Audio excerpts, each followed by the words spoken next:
अरे माटी के शरीरिया होई माटी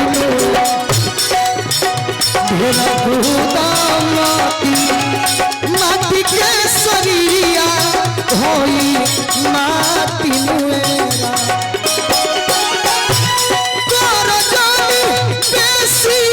अरे सब करवाए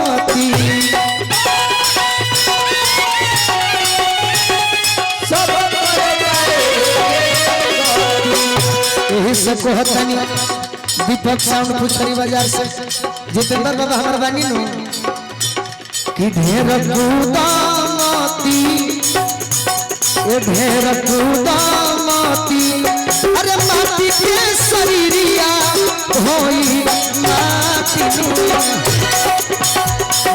कूदामती माटी के शरीरिया होई भैया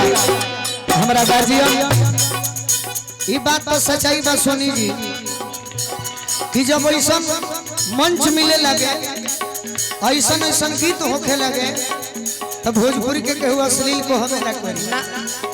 हम तो चाहिए कि जीवन भाई है मौका मिले बाकी का करी और बारात में जाई यही गीत गाई न कलाकार के दोनों में दिक्कत बा नयका गईबो तो पुरानिया खिसिया जाता रे अब पुरानका गईबो तो नौका लोग खिसिया जाता। मुकेश सिंह जी आशीर्वाद देनी जीवन के सच्चाई बा हो के होशियार अतना अरे बुरुबक बनेलो कतना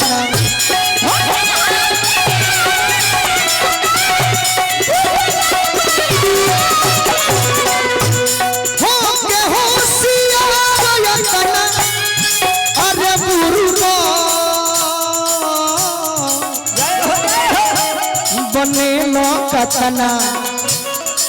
ई जीवन रूपी फैक्ट्री हो एमे छुट्टी हो कहीं के बाद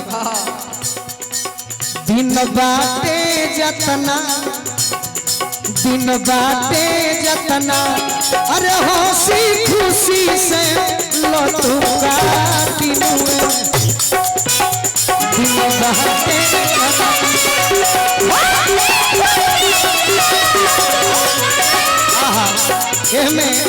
एगो हमार मन पसंद लय बा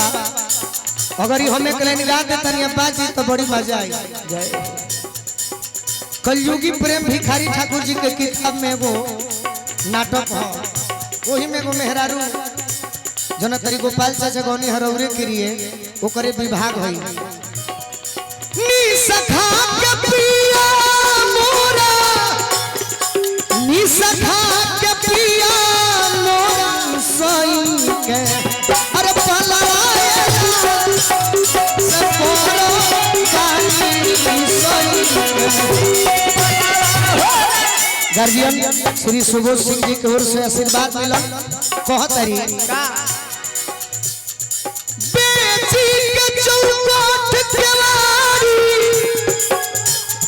तन पर के हमरा साई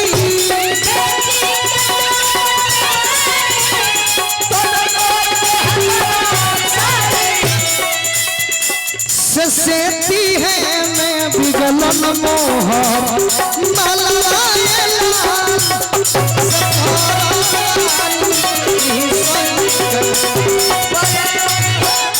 कहला पर दुख मानी के आज होटवा धरेलन फानी के मलावा बनी के भइलन जीव के कलवा होलाल कहता भिखारी ठाकुर दियारा में घर कुतुबपुर से भोगत बनी चलवा के फलवा लाल बाकी कहतनी ढेर कूदा माटी के शरीरिया होई हो के होशियार अतना गुरु भगत बनेलो कतना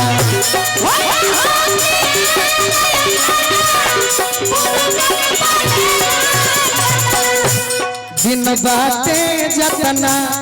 अरे हंसी खुशी से मधु काटी मेरा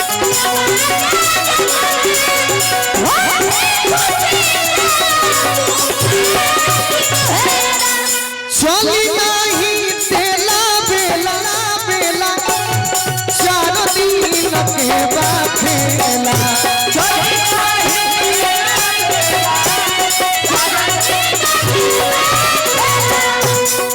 लगल बारेला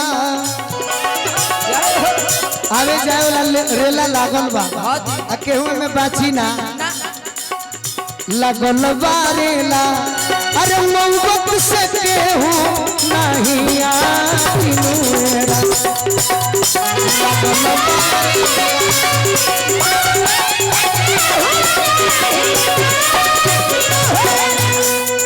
तीन गो सखी आपस में बात करत रहली तब पूछली कि सखी जब तू बियाहे गइलू हा तो तहर पियावा मुंह देखाई में का दिहले हा तो केहू कहली कि हमरा मोबाइल मिलल हा केहू कहली कि कान के झुमका मिलल एक जनी कहली कि हमरा के नाक के नथिया दिहले बड़े वही रहिया से कबीर दास जी जात रहलन कहरे अरे पगली नाक दिहले यार नथिया दिहलन यार तो चर्चा बारंबार आ नाक दिहले करतार तो करा के दिहलु विसार यानी जे नथिया दिहले बा ओकर चर्चा तू बार बार करत रहू आ जे नकिया दिहले बा ओकर चर्चा तू एको बे नहीं कहो कहेगा के गोलू राजा आई जो बटोली बाजा कहेगा के गोलू आई जो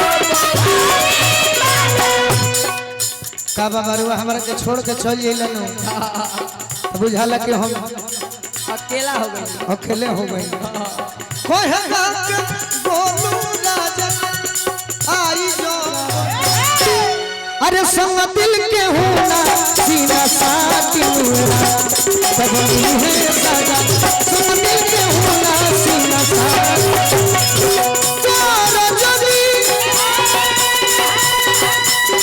आज बेसी आती